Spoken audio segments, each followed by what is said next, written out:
Hello दोस्तों, स्वागत है आपका मेरे YouTube channel Shubham Gupta maths में।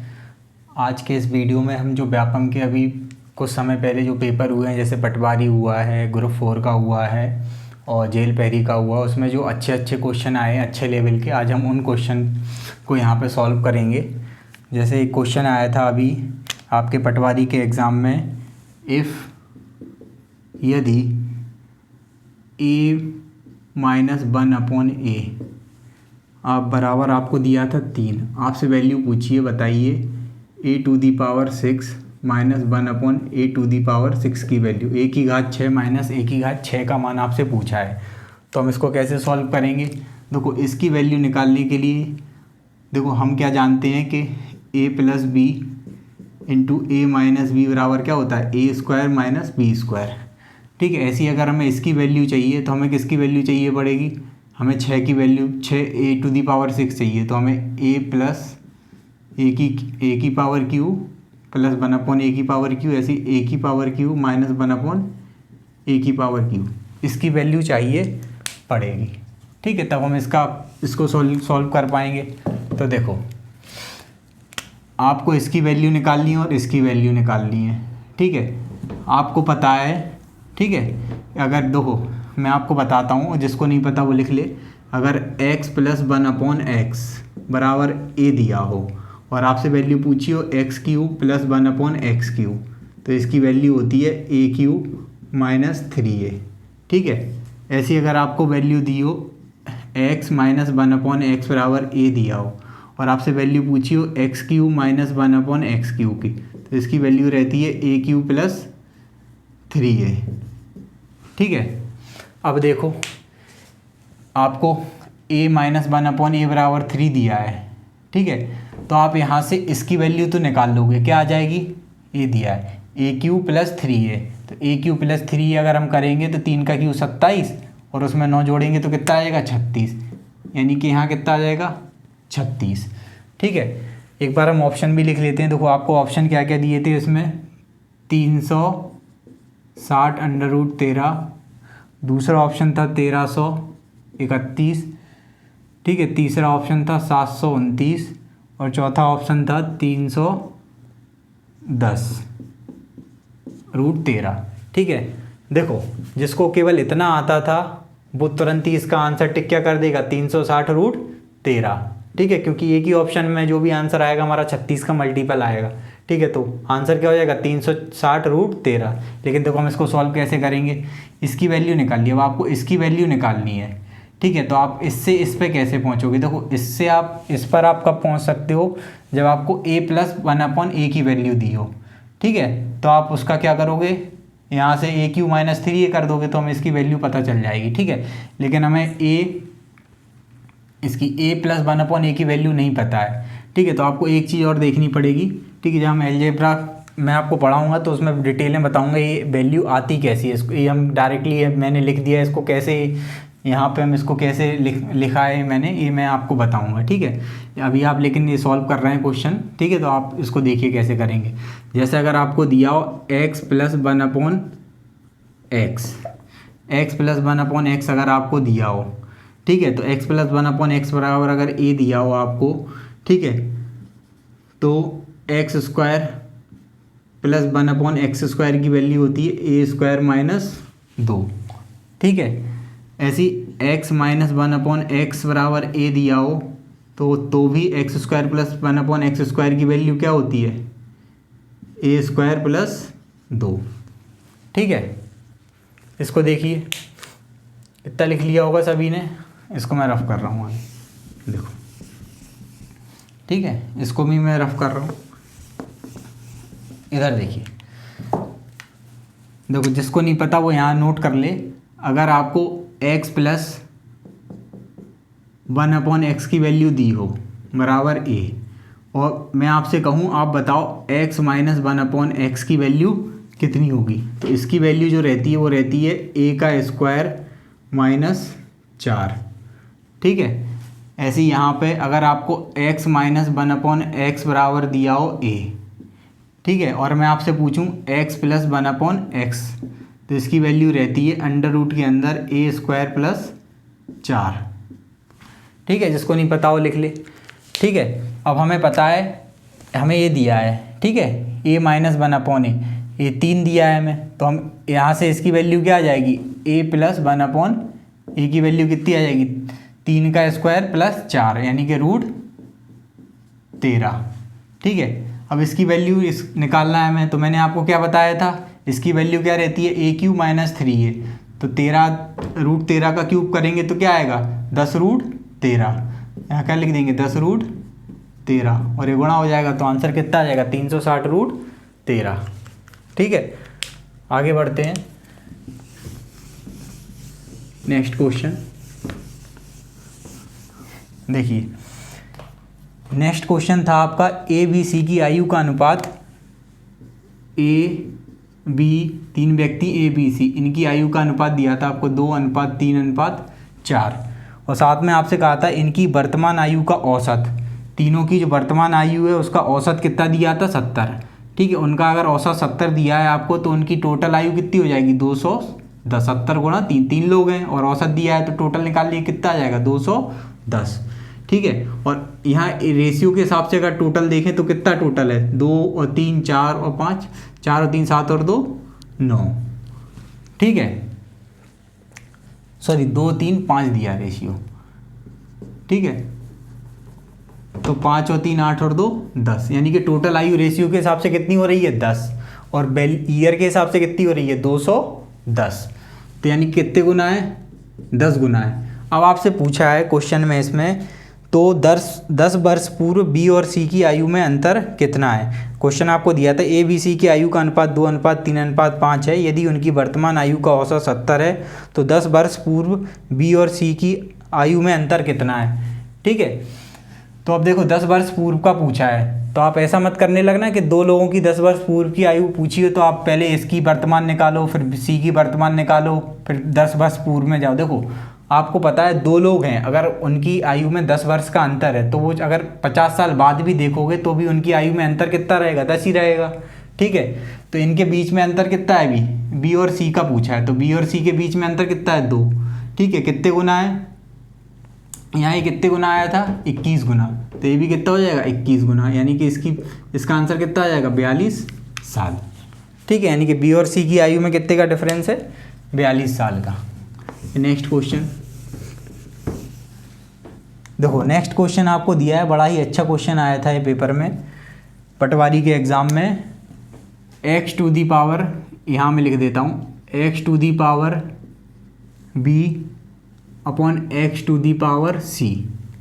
ठीक है, इसकी होल पावर दिया था आपको b + c - a। ठीक है, इनटू में दिया था आपको x⁴c अपॉन x⁴a।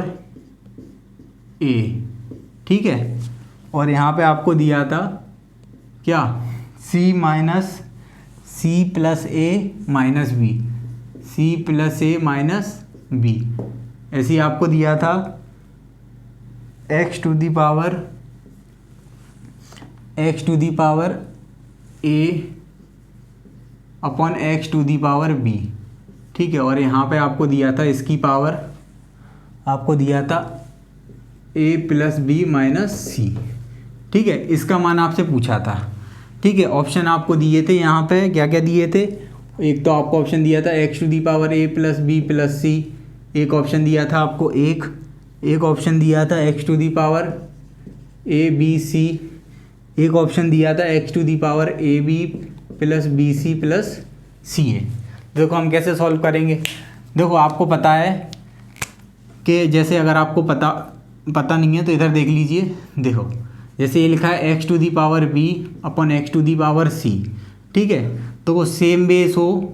ठीक है, तो हमें पता है क्या है, भाग में घातें क्या हो जाती हैं, घट जाती हैं। ठीक है, और गुणा में घातें क्या होती हैं, जुड़ जाती हैं। ठीक है, तो हम इसको ऐसे भी लिख सकते हैं ना, x⁴ b - c, ऐसे भी लिख सकते हैं इसको, तो हम यहाँ ऐसे लिख देंगे। ठीक है, तो हम डायरेक्ट यहाँ लिखेंगे। अब देखो, तो हम इसको क्या लिख सकते हैं, हम इसको लिख सकते हैं x⁴ b - c, और इन टू में हमें क्या दिया था, b + c - a। ऐसे हम इसको लिख सकते हैं क्या, x⁴ c - a, और c plus A minus B. ऐसे हम इसको क्या लिख सकते हैं, X to the power A minus B, और यहाँ क्या दिया, A plus B minus C. देखो अब हमें क्या पता है कि गुणा में घातें जुड़ जाती हैं, ठीक है। पहले हम इसको सॉल्व कर लेंगे, यहाँ इसको सॉल्व कर लेंगे और यहाँ इसको सॉल्व कर देंगे, ठीक है, और फिर इनको जोड़ देंगे, ठीक है। देखो अगर हम इसको सॉल्व करेंगे, ठीक है, तो देखो हम इसको सॉल्व कर रहे हैं, केवल इस वाले को सॉल्व, ठीक है, ध्यान से देखना, इधर कर रहे हैं b माइनस सी अपॉन बी प्लस सी माइनस ए, ठीक है।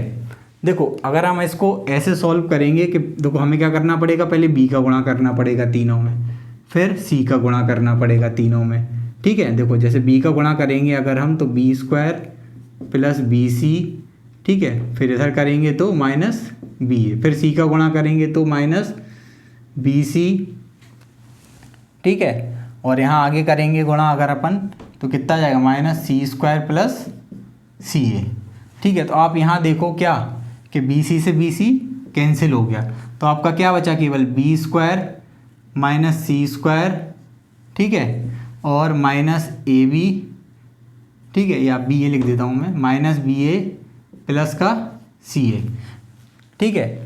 तो देखो ऐसी अगर हम यहाँ सॉल्व करेंगे इसको, ठीक है, देखो हमें पता है बी सी से बी सी कट गया, यहाँ हम इसको चीज़ को डायरेक्ट भी सॉल्व कर सकते थे। कैसे, देखो हमें पता है b माइनस सी, और यहाँ पे देखो ये b प्लस सी, हमने बचपन में पढ़ा है a minus B into A plus B, क्या होता है A square minus B square. तो हम इन दोनों की जगह पे डायरेक्ट, ठीक है, अगर हम केवल इसको ही सॉल्व करें b माइनस सी और b प्लस सी, ठीक है, तो हमें पता है केवल इतना सॉल्व करना पड़ेगा हमें, ठीक है। तो यहाँ क्या हो जाएगा, बी सी से बी सी कैंसिल हो जाएगा, ठीक है। तो हम क्यों इसको बार बार लिखें बी सी से बी सी को, हम इस स्टेप को गायब भी कर देते हैं, ठीक है। क्या होगा, डायरेक्ट हम यहाँ लिखेंगे, क्या बचेगा हमारा, B square minus C square, ठीक है। अब क्या बचा है, अब इस केवल ए बचा है ना, हमने B plus C B minus C को सॉल्व करके लिख दिया B square minus C square, ठीक है। अब क्या बचा है, ए बचा है, ठीक है। तो हम इस बी का गुणा कर देंगे पहले ए में, तो कितना आ जाएगा, माइनस बी ए, ठीक है। फिर हम इस सी का गुणा कर देंगे इस ए में, तो कितना आ जाएगा, प्लस का सी ए, ठीक है। अब हम इस चीज़ को यहाँ रख देंगे, ऐसे ही हम आगे भी सॉल्व करेंगे डायरेक्ट, ठीक है। देखो ठीक है, तो हम इसको डायरेक्ट सॉल्व करके लिख सकते हैं, क्या लिख सकते हैं, यहाँ बी सी और बी सी है, B minus C B plus C, तो हम इसको क्या लिख सकते हैं, direct B square minus C square. अब क्या बचा रह गया, ए बचा रह गया, ठीक है। तो हम इस बी माइनस सी का ए में गुणा कर देंगे इधर, ठीक है। तो बी का अगर इसमें करेंगे हम गुणा, तो माइनस बी ए, ठीक है। अब सी का गुणा करेंगे इधर माइनस सी का माइनस ए में, तो क्या हो जाएगा, प्लस का सी ए, ठीक है। ऐसे ही हम यहाँ सॉल्व कर देंगे, तो हम मैं अब डायरेक्ट लिखूंगा वैल्यू, ठीक है। हमें पता है क्या कि गुणा में घातें जुड़ जाती हैं, तो हम इसको अब सीधा यहाँ मैं जोड़ के लिख रहा हूँ, ठीक है। अब इसको सॉल्व करेंगे तो सी माइनस है सी प्लस है, तो क्या लिख देंगे, सी स्क्वायर माइनस ए स्क्वायर, ठीक है। अब क्या बचा है, बी, ठीक है। तो इस सी का बी में गुणा करेंगे तो क्या आ जाएगा, माइनस का बी सी, और इस ए का यहाँ बी में गुणा करेंगे तो प्लस का ए बी, ठीक है। अब फिर हम यहाँ पे अब तीसरे पे आ गए, ए माइनस बी और ए प्लस बी, क्या लिख देंगे, ए स्क्वायर माइनस बी स्क्वायर, ठीक है। अब क्या बचा रह गया, सी, तो ए का इस सी में गुणा कर देंगे हम, क्या आ जाएगा, माइनस ए सी, और बी का इसमें गुणा करेंगे तो प्लस का बी सी, ठीक है। अब यहाँ पे एक चीज़ देखो, सब कुछ कैंसिल होता हुआ नज़र आ रहा है हमें, देखो बी स्क्वायर यहाँ प्लस का है और यहाँ बी स्क्वायर माइनस का है, यहाँ सी स्क्वायर माइनस सी स्क्वायर और यहाँ प्लस का सी स्क्वायर, ठीक है। यहाँ माइनस बी ए और यहाँ प्लस, ठीक है। यहाँ सी ए से सी ए कैंसिल हो गया, ठीक है। ए स्क्वायर से ए स्क्वायर कैंसिल हो गया, बी सी से बी सी कैंसिल हो गया, यानी कि सब कुछ कैंसिल हो गया। क्या बचा, X to the power zero, और हम जानते हैं X to the power zero क्या होता है, एक, यानी कि इस क्वेश्चन का आंसर क्या हो गया, एक, ठीक है। नेक्स्ट क्वेश्चन देखते हैं।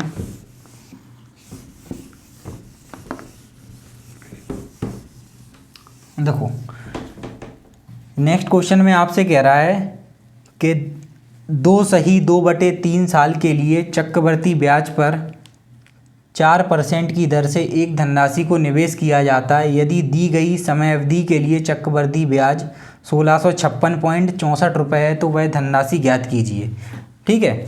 आपसे क्या कह रहा है क्वेश्चन में कि आपने कोई धनराशि निवेश करी, ठीक है, कितने साल के लिए आपने निवेश करी, 2/2/3 साल के लिए आपने कोई धनराशि निवेश करी, ठीक है। और जो रेट ऑफ इंटरेस्ट है, जो ब्याज की दर है, वो कितनी है, 4%, ठीक है।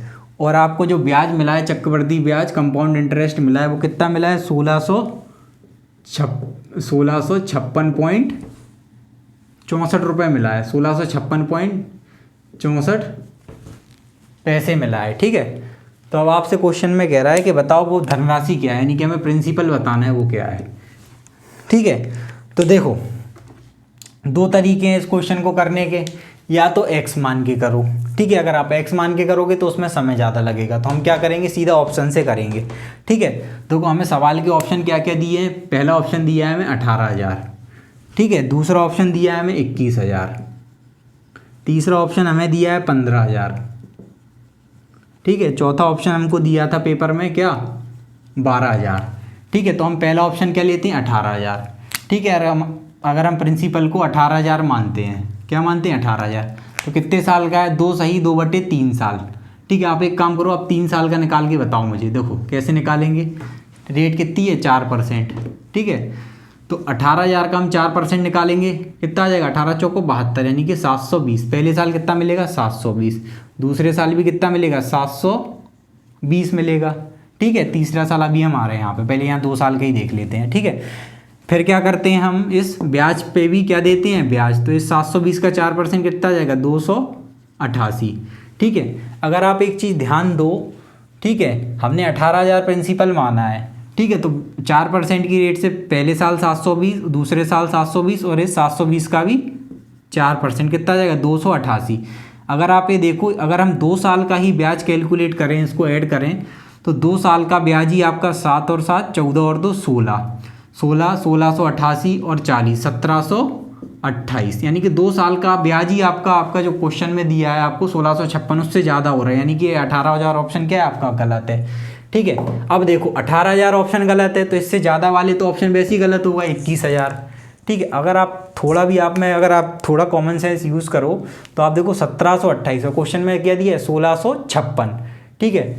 कितना थोड़ा सा ही डिफरेंस है, ठीक है। यानी कि 18,000 से थोड़ी सी अगर कम वैल्यू ले लोगे तो आपका आंसर आ जाएगा, यानी कि 18,000 से छोटी वैल्यू क्या दिख रही है हमें, ठीक है। 21,000 तो हमारा गलत हो गया। अब एक दिख रही है 15,000 और एक 12,000, ठीक है। अगर आप 12,000 ले लोगे तो ज़्यादा कम हो जाएगा, हमारा आंसर यानी कि क्या आएगा, 15,000, ठीक है। देखो हम सॉल्व करके भी देख लेते हैं। देखो हमने क्या माना, 15,000, ठीक है। हमने माना अपना प्रिंसिपल कितना है, 15,000, ठीक है। हम यहाँ पे निकालेंगे, ठीक है, 3 साल का, ठीक है। 2/3 साल है, हम 3 साल का पूरा निकाल लेंगे, फिर उसके बाद हम उसका 2/3 कर देंगे, तो 2/3 साल का आ जाएगा। तो 15,000 का 4% कितना होता है, 600। फिर यहाँ भी 4% निकालोगे कितना आ जाएगा, 600, ठीक है। और इस 600 का भी 4% निकालोगे तो कितना आ जाएगा, 24, ठीक है। फिर यहाँ फिर 4% इधर निकालो, कितना आ जाएगा, 600, ठीक है। अब ये क्या है, ये ब्याज है। फिर हम क्या करते हैं, इस ब्याज पे भी ब्याज देते हैं जितना ब्याज लगा है। तो इस 600 का 4% 24, इस 600 का 4% 24, और इस 24 का 4% कितना आ जाएगा, 24 चौको 96, 0.96, ठीक है। देखो अब हम इसको कैलकुलेट करेंगे, 2 साल का कितना आ गया, 600 600 1200, और कितना जाएगा, 1224, ठीक है। अब हम एक देख लेते हैं तीसरे साल का, 1224 में देखो ये 600, हम इसको थोड़ी देर के लिए इसको इग्नोर कर देते हैं 0.96 को, तो ये कितना आ जाएगा, 648। ये पूरे 1 साल का है, तीसरे साल का, लेकिन हमें तीसरे साल में केवल कितना चाहिए, 2/3, तो हम इसको 2/3 से सॉल्व कर देंगे। तो इसका कितना जाएगा, कितनी बार कटेगा, 216 बार, और 216 का 2 में गुणा करेंगे कितना जाएगा, 432, ठीक है। इसको सॉल्व करने पे क्या आएगा, 432। तो हम 432 अगर हम इसमें ऐड करेंगे, ठीक है, तो देखो कितना हो गया, 1656, ठीक है। देखो 1656 ही है ना, 24 और 32 कितना होता है, 56, और 1200 400 1600, ठीक है, 1656, यानी कि 15,000 ऑप्शन क्या है अपना, सही है, यही आंसर हो जाएगा आपका, ठीक है। जब हम SICI वाला चैप्टर पढ़ेंगे तो मैं आपको बताऊंगा ये मेथड कैसे लगाते हैं अपन, ठीक है, कैसे निकालते हैं इस मेथड से। अभी अपन क्वेश्चन करते हैं, नेक्स्ट क्वेश्चन करते हैं, ठीक है। SICI का एक पेपर में क्वेश्चन और आया था कि राहुल ने 4,000 रुपये 2 वर्ष के लिए, 5500 रुपये 4 वर्ष के लिए तथा 12,000 रुपये 6 वर्ष के लिए जमा किए और उसे कुल साधारण ब्याज 10,200 रुपये प्राप्त हुआ, तो आपसे पूछ रहा है वार्षिक ब्याज की दर क्या है। कह रहा है राहुल ने जो 4,000 रुपये हैं वो तो उसने निवेश किए 2 साल के लिए, ठीक है। जो 5500 रुपये हैं वो उसने निवेश किए 4 साल के लिए, और कह रहा है जो 12,000 रुपये हैं, ठीक है, वो उसने निवेश किए 6 साल के लिए। तो आपसे, और उसको जो कुल ब्याज है वो कितना ब्याज प्राप्त हुआ है, 10,200। तो आपसे क्या पूछा है, ब्याज की दर पूछा है, ठीक है। आप मन से कुछ भी ब्याज की दर मान लो, ठीक है। तो हमने मन से मान लिया ब्याज की दर मान लो 1% है। कितनी है, हमने मन से माना ब्याज की दर कितनी है, 1% ब्याज पे उसने पैसे दिए, ठीक है। माना 1% ब्याज की दर पे पैसे दिए, ठीक है। तो हमें पता है कि साधारण ब्याज क्या है, जैसे 1 साल में कितना साधारण ब्याज मिलेगा, 1%, 2 साल में 2%, ठीक है। तो मान लो उसको 2 साल में 2% साधारण ब्याज मिलेगा, तो 4,000 का 2% कितना होता है, 80 रुपये ब्याज मिला होगा, ठीक है। और 5500 को 1 साल का 1% है, तो 4 साल का 4% हो जाएगा, तो कितना मिला होगा ब्याज, 220 रुपये। ऐसे ही यहाँ पे 1% है ब्याज की दर, तो 6 साल में 6% ब्याज मिला होगा, तो 12,000 का 6% कितना हो गया, 720, ठीक है। यानी कि अपने हिसाब से कितना ब्याज मिला, 280 और 220 300, 300 और 720 1020, यानी कि अपने हिसाब से 1020 मिला है ब्याज। क्वेश्चन के हिसाब से कितना दिया है, 10,200, यानी कितने गुना है, 10 गुना है। तो अपन ने जो ब्याज की रेट कितनी मानी थी 1%, वो भी कितनी हो जाएगी, 10 गुना, यानी कि ब्याज की रेट कितनी आ गई, ब्याज की दर कितनी आ गई, 10%, ठीक है। नेक्स्ट,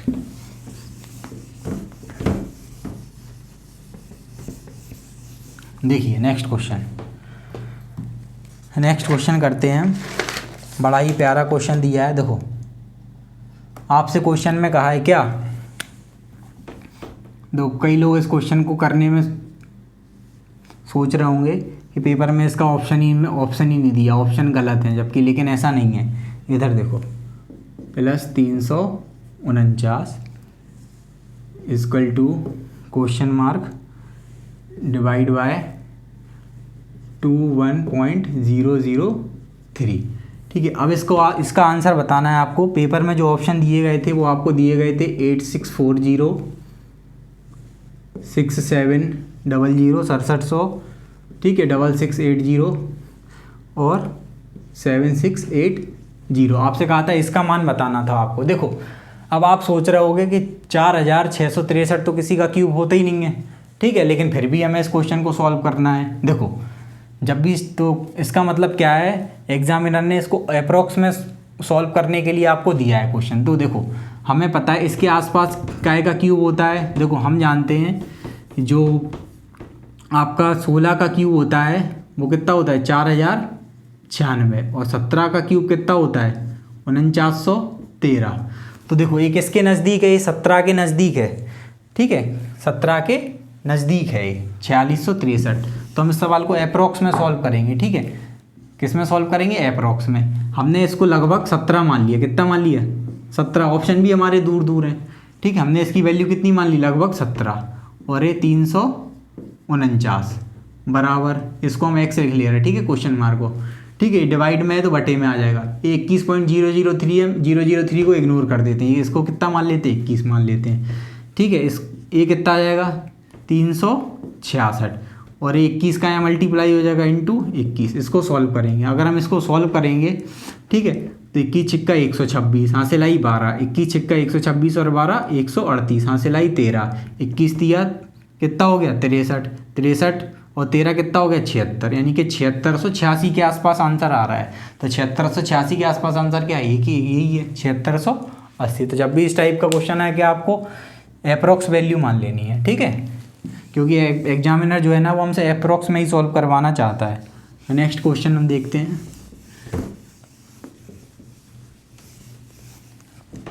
देखिए नेक्स्ट क्वेश्चन में आपसे कह रहा है कि 25 सेंटीमीटर और 17 सेंटीमीटर के दो संकेंद्रित मतलब कोसेंट्रिक वृत्तों से घिरे स्थान का क्षेत्रफल ज्ञात करें।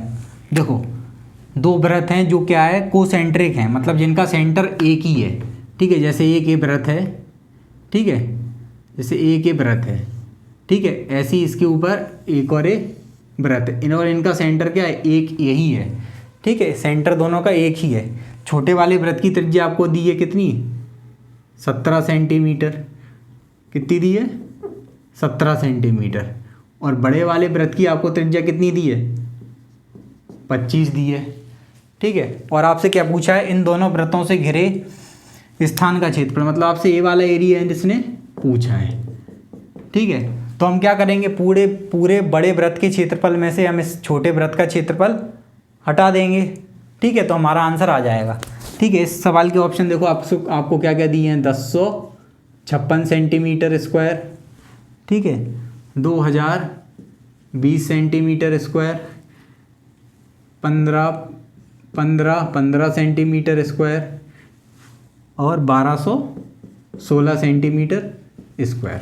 ठीक है, क्या करेंगे, बड़े वाले वृत्त में से छोटे वाले वृत्त का क्षेत्रफल हम घटा देंगे तो हमें इस क्षेत्र एरिया पता चल जाएगा इसका। दो क्वेश्चन हमने बड़े वृत्त की त्रिज्या r मान ली, जो हमें कितनी दी है, 25, और छोटे वृत्त की हमने 17 दी है क्वेश्चन में। ठीक है, तो हम बड़े वृत्त के क्षेत्रफल में से छोटे वृत्त का क्षेत्रफल घटा देंगे। वृत्त के क्षेत्रफल का फॉर्मूला क्या रहता है, पाई r स्क्वायर।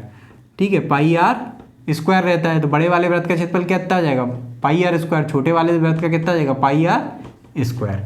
ठीक है, पाई हम कॉमन ले लेंगे तो पाई की वैल्यू कितनी रहती है, 22/7, मैंने डायरेक्ट लिख दिया। ठीक है, R square minus R square, बड़े वाला आर कितना आ जाएगा, 25 का स्क्वायर माइनस 17 का स्क्वायर। ठीक है, अब ये देखो, इसको हम सॉल्व करेंगे। ठीक है, तो ये फॉर्मूला बन गया a plus A square minus B square. ठीक है, तो हम इसको क्या लिख सकते हैं, a प्लस बी, 25 और 17 कितना जाएगा, 42, और a माइनस बी, 25 में से 17 जाएगा, कितना बचेगा, 8। ठीक है, इसको सॉल्व करेंगे, 7 6 42। ठीक है, इसको सॉल्व करेंगे, 22 छिक्का 132, 132 अट्ठे कितना आ जाएगा, 1056। ये हमारा क्या आ गया, आंसर। ठीक है, ने देखो एक कॉन्सेप्ट रहता है, क्या रहता है, यूनिट डिजिट। ठीक है, सॉरी, डिजिटल सम। ठीक है, जिसको डिजिटल सम आता है ना, वो इस क्वेश्चन को 1 सेकंड में कर देगा, मुश्किल से 2 से 3 सेकंड में। देखो कैसे करेगा, देखो हमें पता है कि जो भी हमारा आंसर आएगा, ठीक है, देखो ये हम ऐसे इक्वेशन बनेगी एक। ठीक है, पाई स्क्वायर माइनस आर। ठीक है, तो 25 और 17 कितना आ जाएगा, 42 आ जाएगा। ठीक है, तो 42 के अंदर देखो 7 छुपा रहता है, तो 7 से 7 तो नीचे कैंसिल हो जाएगा। अब क्या, और इसमें क्या और छुपा रहेगा, 6 के अंदर क्या छुपा रहता है, 3। ठीक है, यानी कि हमारा जो भी आंसर होगा उसका डिजिटल सम कितना आएगा, 3 आएगा। डिजिटल सम एक कॉन्सेप्ट रहता है जो मैं आपको नंबर सिस्टम वाला वो चैप्टर पढ़ाऊंगा, उसमें बताऊंगा। ठीक है, यानी कि हमारा जो आंसर है उसका भी डिजिटल सम कितना आना चाहिए, 3। तो जिस ऑप्शन का डिजिटल सम कितना है, 3, वो हमारा आंसर हो जाएगा। ठीक है, इधर देखो ये कितना है, 6 और 5 11 और 1 12। 12 को क्या 12 का डिजिटल सम कितना हो जाएगा, 3। ठीक है, ये सही है हमारा। देखो बाकी देखो 2 और 2 4, ये डिजिटल सम 3 है क्या, नहीं। ठीक है, 6 1 और 1 6। ठीक है, ये डिजिटल सम हो रहा है क्या इसका, सॉरी ये ऑप्शन 1516 दिया था आपको एग्जाम में। ठीक है, ये भी नहीं हो रहा है, इसका डिजिटल सम 3 हो रहा है क्या, 2 और 1 3 और 1 4 और 6 10। 10 का कितना हो जाएगा, 1। ये भी डिजिटल सम इसका 3 ही हो रहा है, यानी कि एक ही ऑप्शन का डिजिटल सम कितना हो रहा है, 3। यानी कि आपका आंसर क्या है, यही है। ठीक है, जिसको डिजिटल सम समझ में नहीं आया वो ऐसे कर लेगा। ठीक है, नेक्स्ट क्वेश्चन आगे की साइड बढ़ते हैं। चलिए नेक्स्ट क्वेश्चन लेते हैं। क्वेश्चन में कह रहा है आपसे, 3 किलोमीटर की दौड़ में राजन ने अमित को 300 मीटर का आरंभ दिया, फिर भी राजन 250 मीटर से जीत गया। तो आपसे कह रहा है राजन और अमित की गति का अनुपात क्या है। क्वेश्चन में कह रहा है 3 किलोमीटर की दौड़ में राजन ने अमित को 300 मीटर का आरंभ दिया, फिर भी राजन 250 मीटर से जीत गया। राजन और अमित की गति का अनुपात क्या है। ठीक है, इधर देखो आप जानते हो स्पीड बराबर क्या होता है, डिस्टेंस अपॉन टाइम रहता है। अब देखो आपसे क्या कह रहा है, एक दौड़ है, तो ठीक है, तो दौड़ में कब तक दौड़ता है इंसान, दौड़ शुरू होने से लेके जब तक दौड़ खत्म नहीं हो जाती, मतलब समान समय के लिए दौड़ता है ना। तो देखो स्पीड बराबर क्या होता है, डिस्टेंस अपॉन टाइम। तो देखो अगर सेम टाइम के लिए अगर ये लोग दौड़ें, मतलब समय अगर समान हो, ठीक है, टाइम कांस्टेंट हो, ठीक है, तो जो इनके द्वारा तय की गई दूरी होगी उनकी स्पीड का अनुपात भी वही होगा। जो तय की गई दूरी का अनुपात होगा वही क्या होगा, वही स्पीड का रेशियो होगा। ठीक है, क्योंकि समय क्या है, समान। ठीक है, अब क्वेश्चन में क्या कह रहा है आपसे, ये दौड़ है आपकी 3 किलोमीटर की। ठीक है, कितने किलोमीटर की, 3 किलोमीटर है, हम इसको क्या लिख सकते हैं, 3000 मीटर। अब क्या कह रहा है कि राजन ने अमित को 300 मीटर का आरंभ दिया, राजन ने अमित को। ठीक है, तो यानी कि मान लो मैंने सोच लिया अमित यहाँ खड़ा है। ठीक है, ये कौन है हमारा, अमित। ठीक है, और ये है राजन। ठीक है, क्वेश्चन में कह रहा है राजन ने, दोनों इस साइड भागेंगे। ठीक है, अब राजन ने अमित को 300 मीटर का वो दे दिया, मतलब ये राजन ने अमित को, यानी कि अमित जो इससे 300 मीटर आगे खड़ा है। ठीक है, अमित यहाँ से भागेगा और राजन यहाँ से भागेगा। अब क्वेश्चन में क्या कह रहा है कि राजन ने अमित को 300 मीटर का आरंभ दिया, फिर भी राजन 250 मीटर से रेस जीत गया। मतलब फिर भी राजन ने, देखो राजन ने क्या, अमित को 300 मीटर आगे खड़ा कर दिया। ठीक है, लेकिन फिर भी अमित नहीं जीत पाया, राजन जीत गया। किससे, उससे, अमित से। कितने मीटर से, 250 मीटर से। ठीक है, राजन फिर भी अमित से 250 मीटर से जीत गया। इसका मतलब क्या है, अमित यहाँ तक पहुँचा होगा जब तक, ठीक है, ये यहाँ से 250 मीटर पीछे। ठीक है, और ये राजन ने क्या कर दी होगी रेस, जब तक ख़त्म कर दी होगी। ठीक है, राजन जीत गया, राजन यहाँ पहुँच गया हो गया। ठीक है, एंड पॉइंट पे। ठीक है, यहाँ से रेस स्टार्ट हुई थी, राजन यहाँ पहुँच गया, और अमित यहाँ से दौड़ा था और अमित यहीं तक पहुँच पाया।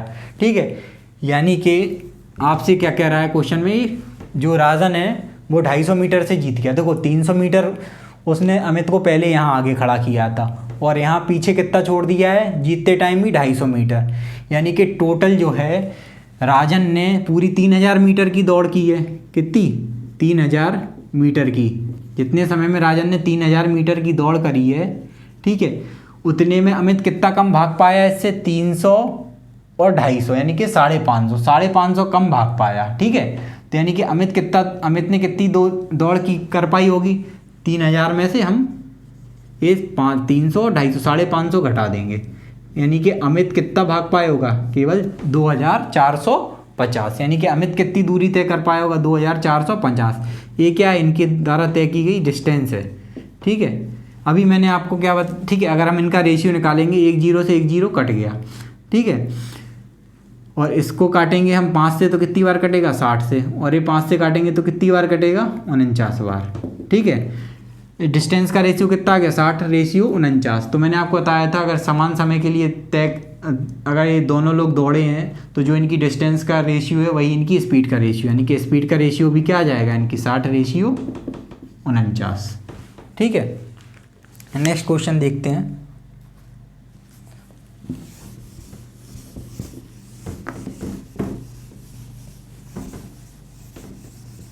देखिए नेक्स्ट क्वेश्चन हम देखते हैं अगला। नेक्स्ट क्वेश्चन आपको ज्योमेट्री का बड़ा ही अच्छा क्वेश्चन आया था एक पेपर में। देखो आपसे कह रहा है त्रिभुज ABC में, एक त्रिभुज है ABC। क्वेश्चन में आपको दिया है एक त्रिभुज है, ध्यान से देखना, ABC। ठीक है, मैं बना रहा हूँ A है B और A है C। एक त्रिभुज ABC में CB को बिंदु D तक इस प्रकार बढ़ाया जाता है कि, ठीक है, CB को बिंदु D तक, हमने मान लिया यहाँ कोई बिंदु D है। ठीक है, यहाँ इसको बढ़ा दिया है, इस CB को बढ़ाया गया है। ठीक है, बिंदु D तक इस प्रकार बढ़ाया गया है कि, ठीक है, कि एंगल ADC, क्वेश्चन में क्या कह रहा है, एंगल ADC बराबर है एंगल BAC के। ठीक है, तो देखो हम इसको मिला देते हैं यहाँ से। ठीक है, हमने मिला दिया। ठीक है, ये हमने मिला दिया, इधर देखो। ठीक है, अब क्या कह रहा है, एंगल ADC ये वाला है। ठीक है, ADC बराबर किसके, BAC के। ठीक है, और साथ में क्वेश्चन में क्या, ए वाला एंगल और ए वाला एंगल क्या है, बराबर है। ठीक, क्वेश्चन में ए वाला एंगल और ए वाला एंगल क्या है, दोनों बराबर है, हमें क्वेश्चन में दिया है। साथ में हमें क्वेश्चन में दिया है जो CA है आपकी, वो है 42 सेंटीमीटर। ठीक है, और आपका जो CB है वो कितनी है, 28 सेंटीमीटर। CA आपको CA दी है 42 सेंटीमीटर और सी बी कितनी दी है 28 सेंटीमीटर। आपसे क्या पूछा है क्वेश्चन में, सी डी की वैल्यू पूछी है, सी डी किसके बराबर है। ठीक है, अब इधर देखो, ठीक है, ये वाले दोनों एंगल बराबर हैं। अगर ये वाला एंगल मान लो थीटा है तो ये वाला एंगल भी कितना होगा, थीटा।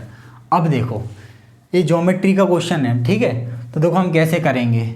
ठीक है, देखो हम इसमें क्या है, हमें दो त्रिभुज क्या दिख रहे हैं, समरूपता और सर्वांग सम वाला जिसको कॉन्सेप्ट आता है उस वही क्वेश्चन इसको कर पाएगा, इस क्वेश्चन को वही कर पाएगा। ठीक है, देखो ये पूरा बड़ा वाला एंगल और ये छोटा वाला एंगल, ठीक है, इसमें ये वाला एंगल कॉमन है दोनों में। ठीक है, ये वाला एंगल कॉमन है। अगर ये अल्फ़ा है, ठीक है, ठीक है, इस बड़े वाले एंगल छोटे वाले एंगल के लिए भी ये अल्फ़ा है और बड़े वाले एंगल के लिए भी अल्फ़ा है। अब देखो दो ट्राइंगल हैं, उसमें दो एंगल बराबर होगा तो तीसरा एंगल अपने आप बराबर होगा। इस छोटे वाले ट्राइंगल का कौन सा है तीसरा वाला एंगल, ये वाला। ठीक है, ये वाला एंगल सपोज हमने क्या मान लिया, हमने इसको बीटा मान लिया, क्या मान लिया, बीटा मान लिया। ठीक है, या एक्स डिग्री मान लिया। देखो अगर बीटा मानेंगे आपको कन्फ्यूजन होगी। देखो हमने इसको क्या मान लिया, एक्स डिग्री मान लिया। ये तीसरा एंगल जो बचा, तो अगर किसी त्रिभुज में दो एंगल बराबर हैं तो तीसरा अपने आप बराबर होगा। तो इस छोटे वाले एंगल का एक क्या है, ये वाला एंगल बचा है तो इसका एक्स डिग्री, और बड़े वाले एंगल का कौन सा एंगल बचा है, ये वाला एंगल बचा है। ये पूरा कितना हो जाएगा, एक्स डिग्री। अब हम देखो क्वेश्चन करते हैं। ठीक है, ठीक है, तो समरूपता या सर्वांग सम में क्या कहते हैं, जो इनकी एंगल के सामने वाली साइड का रेशियो क्या रहता है, इक्वल। तो देखो इस बड़े वाले एंगल में, एंगल सी ए डी में, ए डी सी में या सी ए डी में कुछ भी कह लो। ठीक है, थीटा के सामने क्या दिया है हमें, 42। ठीक है, और छोटे वाले एंगल में थीटा के सामने हमें क्या दिया है, 28। ठीक है, बराबर। ठीक है, फिर देखो बड़े वाले एंगल में, इधर देखो इस पूरे बड़े वाले एक्स के सामने, ठीक है, बड़ा वाला एंगल है तो बड़े वाले एक्स के सामने क्या दिया है हमें, 28। ठीक है, सॉरी बड़े वाले एक्स, बड़ा वाला ट्राइंगल ले रहे हैं, बड़े वाले एक्स के सामने क्या दिया है हमें, सी डी, क्या दिया है, सी डी। ठीक है, ऐसे इधर देखो। ठीक है, ऐसे ही छोटे वाले एंगल में देखेंगे आप, अपन पहले बड़े वाले में देख रहे हैं फिर छोटे में। ठीक है, ऐसे ही यहाँ पे किया था, पहले बड़े वाले में देखा था फिर छोटे में। तो ऐसे एक्स, बड़े वाले में एक्स के सामने क्या दिया है, सी डी पूरी, और ये यहाँ पे एक्स के सामने क्या दिया है, 42। बस इसको सॉल्व कर देंगे, आंसर आ जाएगा। इसको सॉल्व करेंगे 14 से 3 बार, 14 से 2 बार, 2 से 21 बार, 21 का यहाँ गुणा कर देंगे, आंसर कितना आ जाएगा, सी डी बराबर 63 सेंटीमीटर। ठीक है, जब आपको मैं पढ़ाऊँगा ज्योमेट्री, उसमें एक मैं आपको पूरा समझाऊँगा क्या होते हैं, सिमिलरिटी क्या होती है, कॉन्ग्रुएंस क्या होती है, कॉन्ग्रुएंट। इधर देखो नेक्स्ट क्वेश्चन। ठीक है, एक नेक्स्ट क्वेश्चन आपसे आया था। क्वेश्चन में कह रहा है एक संख्या को 2736 से विभाजित करने पर शेष 75 रहता है। When a number is divided by 2736 it leaves 75 as a remainder. The same number is divided by 24 the remainder would be. एक संख्या को जब आपने 2736 से विभाजित किया तो शेष 75 रहता है, तो उसी संख्या को 24 से विभाजित किया जाए तो शेष कितना रहेगा। देखो जब भी इस टाइप का क्वेश्चन आए, देखो अब कॉन्सेप्ट तो मैं आपको, चलो मैं कॉन्सेप्ट बता देता हूँ। देखो आपसे क्वेश्चन में कह रहा है कोई संख्या है, ठीक है, इसको आप किससे भाग दे रहे हो, 2736 से। ठीक है, तो आपका जो रिमाइंडर है कितना बच रहा है, 75 बच रहा है। रिमाइंडर कितना बच रहा है, 75। यहाँ पर कुछ क्वेश्चन होगा। ठीक है, ये क्या होता है, भाजक रहता है। ये क्या रहता है, भाजक रहता है। ये क्वेश्चन मतलब क्या रहता है, भागफल। ठीक है, ये रिमाइंडर है आपका, यानी कि शेषफल। ठीक है, और ये आपका नंबर हो गया। तो नंबर क्या रहता है, भाज्य बराबर नंबर बराबर, ये इसको भाज्य कहते हैं। ठीक है, नंबर को, नंबर बराबर क्या होता है, भाजक इंटू भागफल 2736 इंटू क्वेश्चन प्लस। ठीक है, आपने पढ़ा है बचपन में, संख्या क्या रहती है, भाज्य बराबर भाजक इंटू भागफल धन शेषफल। अब ये संख्या आ गई। आप क्या कह रहा है क्वेश्चन में कि इसी संख्या को अगर आप 24 से विभाजित करो तो शेषफल कितना आ जाएगा। यही जो संख्या है इसको अगर आप 24 से विभाजित करो तो रिमाइंडर कितना आएगा। ठीक है, तो इधर देखो, देखो अगर हम इसको डिवाइड करेंगे तो 24 का हम इसमें भी भाग देंगे और इसमें भी। ठीक है, देखो इसमें अगर देखो यहाँ पे क्या लिखा है, क्वेश्चन लिखा है, एक ये वेरिएबल क्या है, क्यू क्या है, यहाँ पे एक वेरिएबल है। ठीक है, इसकी वैल्यू हमें नहीं पता क्या है। ठीक है, क्यू की वैल्यू हमें नहीं पता है, कुछ भी हो सकती है। ठीक है, जब हमें क्यू की वैल्यू नहीं पता है तो देखो जब भी ये क्वेश्चन ऐसा दिया हो तो यहाँ पे जो ये वैल्यू होगी 2736 इंटू क्यू, तो ये संख्या हमेशा जो आपको दिया है कि जिससे विभाजित कर रहे हो आप उससे पूरी पूरी डिवाइड होगी, मतलब रिमाइंडर क्या बचेगा 0। ठीक है, अगर ये पूरी पूरी डिवाइड नहीं होगी यहाँ पे तो हम नहीं बता सकते कि हमारा रिमाइंडर क्या बचेगा। ठीक है, इसलिए ज़रूरी क्या है कि यहाँ पे डिवाइड होना चाहिए, तो ये पूरी पूरी डिवाइड होगी। तो जब भी इस टाइप का क्वेश्चन है हमें केवल इसमें भाग दे के देखना है। ठीक है, जो शेषफल बच रहा है उसी में भाग दे के देखना है। आपसे क्या कह रहा है 2736 में भाग देने पर क्या बचता है 75 शेषफल बचता है, तो उसी संख्या को 24 से भाग देना है। ठीक है, तो हम जो भी शेषफल आएगा उसी में भाग दे देंगे। ठीक है, तो हमारा डायरेक्ट आंसर आ जाएगा 24 का हम इसमें 75 में भाग देंगे, कितना रिमाइंडर बचेगा 3, यही आपका आंसर है। ठीक है, तो आपको केवल शेषफल में भाग देना है। ठीक है, क्वेश्चन में आ जाए अगर मान लो यहाँ 2736 के ऐसा नंबर लिखा हो, ठीक है, जो 24 से भाग नहीं जा रहा हो, तो हमारा आंसर क्या होगा, कांट बी डिटरमाइंड। ठीक है, देखो नेक्स्ट क्वेश्चन देखो हमारा, नेक्स्ट क्वेश्चन आपका पेपर में आया था क्या, नेक्स्ट क्वेश्चन बताता हूँ मैं आपको।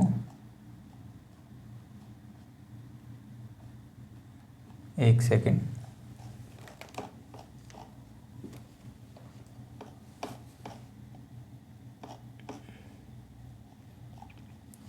हाँ नेक्स्ट क्वेश्चन में आपसे कह रहा है किसी बहुभुज का प्रत्येक आंतरिक कोण 120 डिग्री है, तो उस बहुभुज में भुजाओं की संख्या बताइए। ठीक है, each interior angle of a regular polygon is 120 degree, the number of sides is.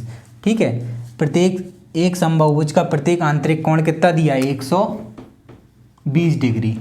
ठीक है, तो आपसे भुजाओं की संख्या पूछी है। तो देखो बहुभुज का जो प्रत्येक आंतरिक कोण है वो रहता है क्या n-2 इंटू 180 अपॉन n बराबर 120। हम इसको सॉल्व कर देंगे, हमारा आंसर आ जाएगा। इसको सॉल्व करेंगे, 0 से 0 कैंसिल, 6 से 3 बार, 6 से ये 2 बार। इसको सॉल्व करेंगे 3n माइनस 6, ये कितना हो जाएगा 2n। इस साइड जाएगा तो n की वैल्यू कितनी आ गई 6। ठीक है, तो इस सवाल को आप बिना पेन उठाए भी कर सकते थे।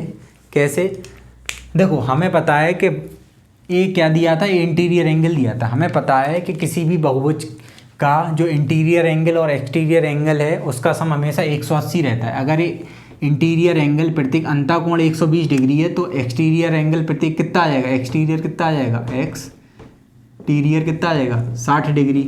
ठीक है, और हमको पता है कि एक्सटीरियर एंगल होता है क्या है किसी बहुभुज का 360/n, और क्वेश्चन के हिसाब से क्या दिया है 60 डिग्री। इसको डायरेक्ट हम सॉल्व कर देंगे, आंसर कितना आ जाएगा 6। ठीक है, इंटीरियर देखो हमें पता है किसी भी बहुभुज के सभी जो बाह्य कोण होते हैं उनका सम एक कितना होता है 360 डिग्री होता है। ठीक है, तो हमें पता है अगर और इंटीरियर और एक्सटीरियर का सम कितना रहता है 180 डिग्री। हमें पता है इंटीरियर अगर 120 डिग्री है तो एक्सटीरियर उसका कितना होगा 60 डिग्री। हमें पता चले एक्सटीरियर 60 है। ठीक है, तो उसमें भुजाओं की संख्या पूछिए, तो 360 में 60 का भाग देंगे, डायरेक्ट भुजाओं की संख्या आ जाएगी, कितनी आ जाएगी 60 6। नेक्स्ट क्वेश्चन देखते हैं हम। बड़ी अच्छे क्वेश्चन आए थे इस बार पटवारी के पेपर में। ठीक है, पहले व्यापम के पेपर में इतने अच्छे क्वेश्चन देखने को नहीं मिलते थे, अब काफ़ी अच्छा व्यापम का लेवल सुधर गया है। नेक्स्ट क्वेश्चन में आपसे क्या कह रहा है, एक व्यक्ति ने 2500 में 25 वस्तुएं बेची और उसे 10% की हानि हुई। एक व्यक्ति ने 2500 में 25 वस्तुएं बेची और उसे 10% की हानि हुई। 20% का लाभ कमाने के लिए उसे 2400 में कितनी वस्तुएं बेचनी चाहिए। क्वेश्चन कह रहा है a person sold 25 articles for ₹2500 and incurred a loss of 10%। How many articles should he sell for 2400 to make a profit of 20%। देखो आपसे क्या कह रहा है, उसने 2500 में कितनी वस्तुएं बेची, 25 वस्तुएं बेची। ठीक है, 25 आर्टिकल बेची उसने और उसको क्या हो गया 10% का लॉस हो गया। ठीक है, तो यहाँ से मैं आपसे पूछूं अगर 2500 में 25 आर्टिकल बेचे तो प्रत्येक आर्टिकल कितने का बेचा होगा 100 रुपये का। ठीक है, और 100 रुपये का बेचा तो एक उसको 10% का क्या हो गया लॉस। ठीक है, अगर 10% का लॉस हो गया तो ये 100 किसकी वैल्यू है, ये 90 की वैल्यू है। ठीक है, तो हमारी जो हमारा जो लागत मूल्य वो तो कितना होगा 100% ही होगा, वो इतना आ जाएगा। ये हमारा CP आ गया वस्तु का। ठीक है, अब क्वेश्चन में क्या कह रहा है, आपको 20% का लाभ कमाना है। ये ईच वस्तु का क्या आ गया, प्रत्येक वस्तु का ये CP आ गया। अब इसी पे हमें क्या कमाना है 20% का लाभ कमाना है, तो हम कितने में बेचेंगे इसको 120% में। ठीक है, यहाँ सॉल्व कर देंगे तो प्रत्येक वस्तु का विक्रय मूल्य कितना आ जाएगा, इतना आ जाएगा। 100 से 100 कैंसिल हो जाएगा, ठीक है। 30 से इसको काटेंगे 3 बार, 30 से इसको काटेंगे 4, यानी प्रत्येक वस्तु का विक्रय मूल्य कितना आ गया, इतना आ गया। अब आपसे क्या कह रहा है, 2400 में बेचना है। 2400 में बताओ कितनी वस्तुएं बेचेंगे, तो 2400 प्रत्येक वस्तु का कितना आ गया, 400/3। इसको हम सॉल्व करेंगे, 4 से 6 बार कट जाएगा और 6 × 3 = 18, यानी कि 2400 में कितनी वस्तु बेचेगा, 18। नेक्स्ट क्वेश्चन देखो, नेक्स्ट क्वेश्चन देखते हैं हम आपसे। नेक्स्ट क्वेश्चन में कह रहा है, देखिए नेक्स्ट क्वेश्चन में आपसे कह रहा है 2 व्यक्ति हैं, एक है अनिल एक है बनिल। एक है अनिल, ठीक है, एक है बनिल, ठीक है। क्वेश्चन में कह रहा है अनिल तथा बनिल एक साथ एक ही समय पर एक ही दिशा में चलना आरंभ करते हैं। यदि बनिल अनिल की गति की क्वेश्चन में कह रहा है यदि बनिल अनिल की गति के 5/6 गति से चले। क्या कह रहा है क्वेश्चन में, यदि बनिल, जो बनिल है वो अनिल की गति के कितने से चले, 5/6 गति से चले, तो अनिल से 1 घंटा 15 मिनट, 1 घंटा और 15 मिनट देरी से पहुंचता है। तो आपसे क्या कह रहा है, अनिल द्वारा लिए जाने वाला समय बताना है। तो अनिल द्वारा लिए जाने वाला आपको समय बताना है, ठीक है। तो इधर देखो, मैंने अभी आपको बताया था स्पीड बराबर क्या रहता है, डिस्टेंस अपॉन टाइम। देखो आपको क्वेश्चन में क्या दिया था, अनिल तथा बनिल एक साथ एक ही समय पर एक ही दिशा में चलना आरंभ करते हैं, ठीक है। एक साथ एक ही समय पर, यानी कि ये समान समय के लिए चले हैं। तो समान समय के लिए चले हैं तो इनके द्वारा जो तय की गई दूरी का अनुपात होगा वही इनकी स्पीड का रेशियो होगा, ठीक है। अब इधर देखो, आपसे क्वेश्चन में क्या कह रहा है, ठीक है, कि जो बनिल है वो अनिल की गति के 5/6 से चला। अगर हम यहाँ से बनिल और अनिल की गति का अनुपात निकालेंगे तो कितना आएगा, 5:6, यानी कि बनिल की गति अगर 5 है तो अनिल की कितनी आ जाएगी, 6, ठीक है। ये क्या आ गई, स्पीड, ठीक है। अब क्या कह रहा है कि इनकी स्पीड का रेशियो हमने निकाल लिया। अब क्या कह रहा है कि जो बनिल है वो अनिल से 1 घंटे 15 मिनट देरी से पहुंचता है किसी स्थान पर, अगर वह अनिल की गति के 5/6 गति से चलता है। तो इधर देखो, अगर किसी स्पीड की, देखो आपको पता है स्पीड बराबर क्या होता है, डिस्टेंस अपॉन टाइम, ठीक है। हमने डिस्टेंस पता कर ली। देखो अगर किसी व्यक्ति की स्पीड ज़्यादा है तो वो जल्दी पहुंच जाएगा, ठीक है, यानी कि समय क्या लेगा, कम, ठीक है। और स्पीड धीमी है तो समय क्या लेगा, ज़्यादा, यानी कि स्पीड और टाइम एक दूसरे के क्या रहते हैं, इन्वर्स रहते हैं। अगर स्पीड का रेशियो 6:5 है तो टाइम का रेशियो कितना होगा, 5:6, ठीक है। अपने हिसाब से जो बनिल है वो अनिल से कितना ज़्यादा ले रहा है, एक यूनिट ज़्यादा समय ले रहा है। क्वेश्चन के हिसाब से कितना ले रहा है, 1 घंटा 15 मिनट, या इसको हम 75 मिनट भी लिख सकते हैं। क्या लिख सकते हैं, 75 मिनट, ठीक है। यानी कि क्वेश्चन के हिसाब से कितना ले रहा है, 75 मिनट, और अपने हिसाब से 1, यानी कितने गुना है, 75 गुना है। आपसे क्या पूछा है, बनिल का समय पूछा है, तो बनिल का समय कितना आ जाएगा, ये भी 75 गुना हो जाएगा। तो 75 का 6 में गुणा करेंगे कितना आ जाएगा, 450 मिनट। या इसी को हम क्या लिख सकते हैं, 60 से भाग दे के लिख सकते हैं। 60 का इसमें भाग देंगे तो 7 बार 420 और आधा घंटा हो, यानी कि 7.5 घंटे या 7 घंटे 30 मिनट, ठीक है। एक आखिरी क्वेश्चन बचा है, बड़ा ही प्यारा क्वेश्चन है, करते हैं उसको। देखिए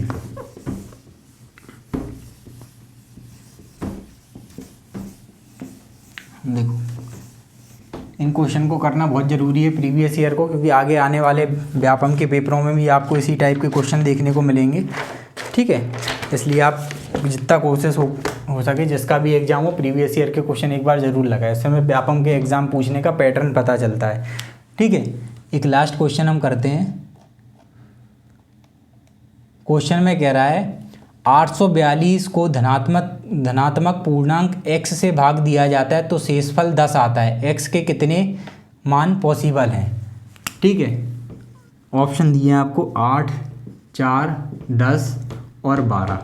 फिर से पढ़ देता हूँ एक बार क्वेश्चन। जब 842 को धनात्मक पूर्णांक x से भाग दिया जाता है तो शेषफल 10 आता है, तो x के कितने मान संभव हैं, ठीक है। When 842 is divided by a positive integer x, the remainder is 10, how many values of x are there. देखो आपसे क्या कह रहा है, 842 को आपने किसी नंबर से भाग दिया, 842 को आपने, ठीक है, 842 को आप भाग दे रहे हो किसी नंबर से, ठीक है, किसी नंबर x से, और क्या कह रहा है आपका जो शेषफल कितना बच रहा है, 10 बच रहा है। कितना बच रहा है, 10, ठीक है, आपका शेषफल बच रहा है कितना, 10।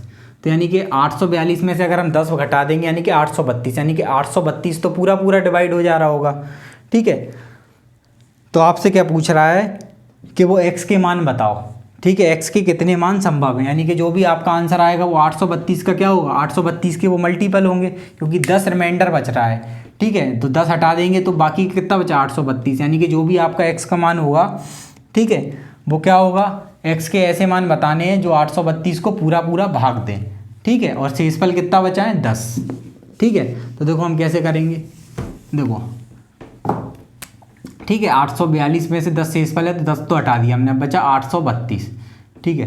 तो हमें 832 के बताना है ऐसे कितने फैक्टर आएंगे, ठीक है, जो हम जिसको हम 832 के भाग देंगे, हम भाग देंगे तो हमारा शेषफल कितना बचना चाहिए, ठीक है। 842 है, 10 हटा दिया हमने, तो 832 के में मल्टीपल बताना है, ठीक है, 832 के कितने मल्टीपल हैं, ठीक है। अगर हम 842 को भाग देंगे उन मल्टीपलों से तो हमारा रिमाइंडर कितना बचना चाहिए, 10 बचना चाहिए, ठीक है। अब एक चीज़ यहाँ पे आप ध्यान दो, चलो अच्छा हम पहले 832 के देखते हैं कितने फैक्टर हम हो सकते हैं। तो हम किसी चीज़ के फैक्टर कैसे निकालते हैं, इधर देखो, जैसे मैंने आपसे कहा 8 के फैक्टर निकालो, तो आप 8 के फैक्टर कैसे निकालोगे, इसको 2 से भाग दोगे, ठीक है, फिर कितना बचेगा, 4, फिर 2 से भाग दो कितना बचेगा, 2, फिर 2 से भाग दोगे कितना बचेगा, 1, यानी कि 8 के कितने फैक्टर होगा, 1 2 3 और 1 4। ऐसे मैं आपसे कहूँ 16 के फैक्टर बताओ, ठीक है, या आप बताओ मुझे 24 के फैक्टर बताओ, ठीक है, 2, तो आप भाग दो कितना बचेगा, 12, यहाँ फिर 2, फिर यहाँ कितना बचेगा, 6, फिर 2 से भाग दोगे 3, फिर यहाँ कितना 3, फिर 1, यानी कि इसके कितने फैक्टर हो गए, 1 2 3 4 और 5, ठीक है, ठीक है। आप इसको कैसे लिखते थे बचपन में, इधर देखो, इसको कैसे लिखते थे बचपन में, 2 की घात 3, ठीक है, 1 तो लिखते नहीं थे, ठीक है। अब ऐसे ही इसको कैसे लिखते थे, 2 की घात 3 इंटू 3 की घात 1, ठीक है। अब देखो हमें क्या पता है इसके कितने फैक्टर हैं, नंबर ऑफ फैक्टर, ठीक है। नंबर ऑफ फैक्टर कैसे निकालते हैं, देखो जो भी आपकी पावर आ रही है उसमें हम 1 जोड़ देते हैं, ठीक है। यहाँ 2 की घात 3 है तो नंबर ऑफ फैक्टर कितने हो जाएंगे, 3 + 1 4। ऐसे ही यहाँ नंबर ऑफ फैक्टर बताना है तो इसकी पावर, यहाँ 2 की पावर कितनी है, 3, यहाँ 3 की पावर 1, तो 3 में 1 जोड़ेंगे तो कितना आ जाएगा, 4, इंटू गुणा लगाए बीच में गुणा का साइन, ठीक है। यहाँ पे इसका कितना है, 2, ठीक है। तो यहाँ कितने हो जाएंगे, कितने फैक्टर हो जाएंगे, 6, ठीक है। इधर देखो, अब देखो कैसे करेंगे इसको आगे, 4 दूनी कितने हो जाएंगे, इसके नंबर ऑफ फैक्टर कितने हो जाएंगे, 4 दूनी 8 आएगा, यानी कि 24 के नंबर ऑफ फैक्टर कितने हैं, 8, ठीक है। अब देखो ऐसे इस क्वेश्चन को हम सॉल्व करेंगे, ठीक। नंबर ऑफ फैक्टर कैसे निकालते हैं, जो भी आपका प्राइम फैक्टराइजेशन करने पर जो भी पावर आए उसमें हम 1 जोड़ते हैं। तो हम 832 के अब हम करेंगे, तो 832 के अगर हम करेंगे तो 2 से भाग देंगे, 832 को कितनी बार जाएगा, 416 बार, फिर 2 से भाग देंगे कितनी बार जाएगा, 208 बार, फिर 2 से भाग देंगे कितनी बार जाएगा, 104 बार, फिर 2 से भाग देंगे कितनी बार जाएगा, 52 बार, फिर 2 से भाग देंगे कितनी बार जाएगा, 26 बार, फिर 2 से भाग देंगे कितनी बार जाएगा, 13 बार, फिर 13 से भाग दे देंगे और ये पूरा भाग चला गया। यानी कितने फैक्टर हो गए इसके, 1 2 3 4 5 6, यानी कि 2 की घात कितना आ गया, 6 इंटू कितना आ गया, 13 की घात 1। तो इसके नंबर ऑफ फैक्टर कितने होंगे, मैंने आपसे क्या क्या पावर में 1 जोड़ना है, तो कितना हो गया, 7, और यहाँ 1 जोड़ेंगे तो कितना हो जाएगा, 2, तो 7 दूनी, यानी कि ऐसे 14 फैक्टर हैं इसके, कितने, 832 के, ठीक है। 832 के टोटल फैक्टर कितने आ गए, 14, ठीक है। एक्स के कितने मान आ गए, 14। लेकिन क्वेश्चन में आपने एक चीज़ नोटिस करी, उसने क्या कहा है कि हमेशा 10 शेषफल बचना चाहिए, ठीक है। कितना शेषफल बचना चाहिए, 10 शेषफल बचना चाहिए, ठीक है। 10 शेषफल तभी बच सकता है जब जो x का मान हो, जितने भी मान हो, ठीक है, वो कितने हो, 10 से बड़े होने चाहिए, ठीक है। क्योंकि देखो 10 से बड़े इसलिए होने चाहिए, अगर हम x की वैल्यू 10 से छोटी ले लेंगे, अगर हम 10 से छोटी ले लेंगे तो हम किसी 10 से भाग देंगे किसी संख्या में, तो क्या 10 शेषफल बचेगा, 10 से छोटे लेंगे तो हम 10 से छोटे 832 के इतने फैक्टर हैं वो हम इसमें से माइनस कर देंगे, टोटल फैक्टर कितने आ गए थे हमारे, 14। तो 832 के 10 से छोटे फैक्टर कितने, एक तो 2 हो गया, एक 1 हो गया, एक 2 हो गया, एक 4 हो गया और एक 8 हो गया, यानी कि 4 ऐसे फैक्टर हैं जो 10 से छोटे हैं। तो हम इस 14 में से ये 4 माइनस कर देंगे, तो टोटल फैक्टर कितने आ गए, 10। ये आंसर हो गया आपका। ठीक है। ये हमने व्यापम के जो अभी पिछला पेपर हुआ था पटवारी, ठीक है, उसके कुछ इंपॉर्टेंट क्वेश्चंस डिस्कस किए यहाँ पे, जो ठीक है, जो इजी क्वेश्चन थे वो मैंने नहीं करवाए, वो आप सब कर सकते हैं। ऐसे ही हम आगे भी नेक्स्ट वीडियोज़ में आगे जो व्यापम में जो आए क्वेश्चन हुए हैं, ठीक है, जो पूछे गए हैं उनके आगे जो उनमें से जो अच्छे क्वेश्चंस हैं, ठीक है, जो हर किसी से नहीं बन पाएंगे, हम वो यहाँ उनका सॉल्यूशन करेंगे, ठीक है, आने वाले नेक्स्ट वीडियोज़ में। अगर आपको वीडियोज़ पसंद आया हो और आप चाहते हो कि आप आगे भी इस टाइप के मैं आपको आगे क्वेश्चन सॉल्व करवाऊँ प्रीवियस ईयर के, ठीक है, तो कृपया कमेंट बॉक्स में यस लिखिए। और आगे जैसा हमारा चल रहा था टाइम एंड वर्क, वो हमारा कंटिन्यू चलता रहेगा। थैंक यू सो मच, मिलते हैं नेक्स्ट वीडियो में।